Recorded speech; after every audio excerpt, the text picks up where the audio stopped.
Floods are just one of the dangers. We have easy ways to prepare and protect your family in a disaster. Those stories are all coming up next. What happens when disaster strikes? Are you really prepared? Raging floodwaters, wildfires, tornadoes, we have the safety information you need. How prepared are you for an emergency? September is National Preparedness Month, and the city is teaming up with the Red Cross and a group called O.M.E.G.A to host a safety fair. Joining us now is Jennifer Scott with O.M.E.G.A.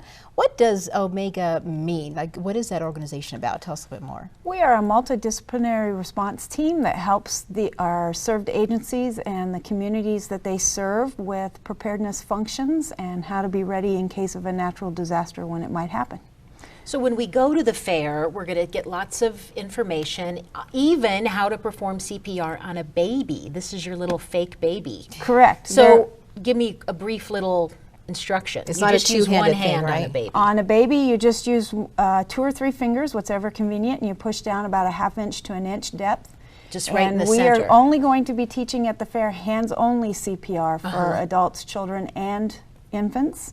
So there will be no actually mouth-to-mouth participation. How many little compressions do you do? Until you would do 100 per second. This is our baby. 100 per minute. I said that You know wrong, what? sorry. It's good stuff to Right. know, though.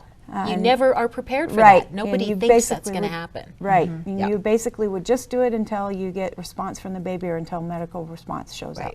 And it's not enough to just have some food in your pantry. I mean, you really do have to be prepared. We opened up these standard food ration bars. Smell them, Tam. They smell really...